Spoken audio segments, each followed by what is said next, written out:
Sir, Nilesh Chavan या व्यक्तीवर काल वारजे पोलीस ठाण्यात गुन्हा दाखल करण्यात आलाय. काय हा कोण आहे हा नेमका व्यक्ती, कुठला गुन्हा त्याच्यावर दाखल करण्यात आला? निलेश चव्हाण याच्या विरुद्ध काल वारजे पोलीस स्टेशनला आमसॅट आणि येथील कसपटे फॅमिलीला धमकी दिल्याबद्दल आमसॅट आणि बाकीचे सेक्शन BNS नुसार तो गुन्हा दाखल आहे वारजे पोलीस स्टेशनला.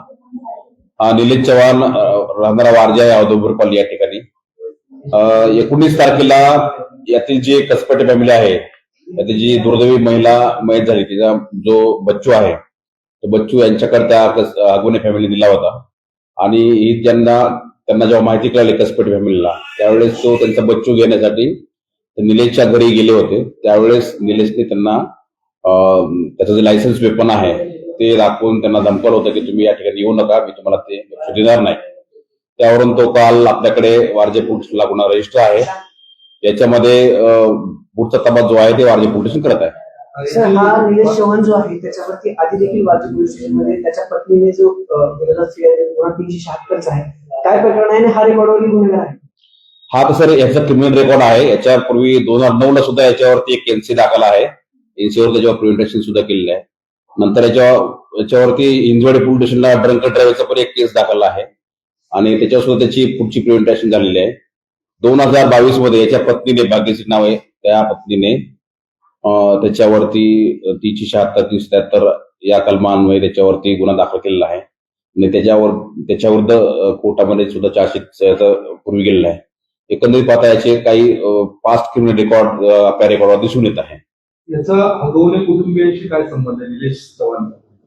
आता याच्यातले आता जास्त डिटेल याच्यामध्ये तुम्हाला भावधन फुटे सांगू शकेल, परंतु याच्यामध्ये त्याची फॅमिली रिलेशन होते आहेत हे याच्यावर सिद्ध होतं की ज्या त्यांचा बच्चू त्या ठिकाणी त्यांनी ठेवला होता त्या त्यांचे फॅमिली रिलेशन असू शकतात आणि हे तपासात पुढच्या गोष्टी ज्या आहेत ते पिंपरी चिंचवड पोलिसांच्या तपासात पुढे आल्यास कासपटे कुटुंबियांची मागणी आहे की त्यांच्यावर अपहरणाचा गुन्हा दाखल करा, मात्र आपण आता बंदुकीने धमकवलं. आपल्याकडे जी तक्रार आहे त्यांनी त्यांच्या स्वहस्ताक्षरात लिहून दिली तक्रार आहे त्या तक्रारीवरून याच्यामध्ये जे सेक्शन अप्लाइड होतात ते सेक्शन आपण लावलेले आहेत. त्याच्यामध्ये अपहरणाबद्दल त्यांनी त्यांच्या तक्रारीमध्ये कुठेही असं काही मेन्शन नाही केलेलं आहे. त्याच्यामुळे त्यांची लिहून तक्रार दिलेली आहे त्याच तक्रारीनुसार त्याच ह्याच्यानुसार कलमानुसार तो गुन्हा दाखल केलेला आहे. निलेश चव्हाण आता फरार आहे, काय स्टेटस आहे त्याचा? याच्यामध्ये त्याला चौकशीला आता आम्ही नंतर बोलूयात, कारण याच्यामध्ये जी चौकशीची कारवाई आहे त्या कारवाई वारजे पोलिसांनी पुढे सुरू केलेली आहे. सर, त्याच्या ज्या पत्नीची तक्रार दिली होती त्या 2022 तक्रार काय म्हटलं होतं? त्याच्यामध्ये असं की अनैसर्गिक प्रकारचा संबंध त्यांनी ठेवले होते पत्नीसोबत किंवा तो मारहाण केलेली होती. त्याच्या अंगावर जे होते दागिने वगैरे ते त्यांनी हिसकावून घेतले होते किंवा रॉबरीचा प्रकार केला होता, असे काही सेक्शन त्याच्यामध्ये त्या निलेशच्या विरुद्ध दाखल आहेत. त्यानुसार ते गुन्हा दाखल करून नंतर कोर्टात त्याचा आदेश गेलेला आहे. व्हिडिओ रेकॉर्डिंग काय केलं? असं पूर्वीच्या तक्रारीमध्ये त्यांनी म्हटलेलं आहे. आता त्या डिटेलमध्ये आपल्याला जावं लागेल, परंतु याच्यामध्ये याला आणखी एक म्हणजे याचं वेपन लायसन्स पण त्याला ऑक्टोबरमध्ये त्याला 22ला त्याला मिळालेलं आहे.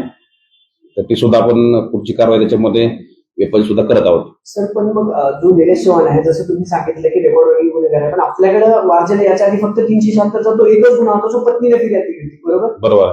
त्यावेळेस काही कारवाई केली होती आपण, त्याची काही माहिती घेतली? त्याच्या पुढची कारवाई तो चार्जशीट आणि पुढची कारवाई पूर्ण झालेली आहे. त्यानंतर त्याच्यावर प्रिव्हेंटेशन सुद्धा कारवाई झालेली आहे. परंतु इंजवडला पण ड्रंक ड्रायव्हर त्याच्यावर केस आहे. पूर्वी वारजे पोलीस सुद्धा 2009 साली एक पायगुडे नावाची इसम आहेत त्यांनी त्याच्यावर दाखल केली होती तक्रार, त्याच्यावर सुद्धा प्रिव्हेंटेशन केलेली आहे. आणि हा कालचा जो आहे रिसेंट कसपटे फॅमिलीला त्यांनी धमकवल्याचा पिस्टलचा दाग दाखवून हे सुद्धा गुन्हा काल दाखल केला. सर, ते जे बेबी आहे ते याच्याकडे होतं असं काही त्यांनी सांगितले तुम्हाला किंवा किती दिवस होते? कारण एक माहिती अशी आली समोर, पण ते ऍक्च्युली तिकडच्या पोलिसांची की त्याला इंजेक्शन देखील दिलं. तो बेबी काही दिवस होता याच्याकडे, निलेश चव्हाणकडे, अशी काही इन्फॉर्मेशन? आता ज्यावेळेस आपल्याकडे आरोपी समोर येईल त्यावेळेस डिटेल आपल्याला याच्यामध्ये तपासता येते. सर, केव्हा चौकशीला केव्हा आहे? काय तुम्हाला वेळ कळली का? कुठली चौकशी? नाही, हा जो निलेश चव्हाण आहे ना, आता आम्ही पोलीस त्याची कारवाई पुढे सुरू आहे त्याच्यामध्ये लवकरच येईल.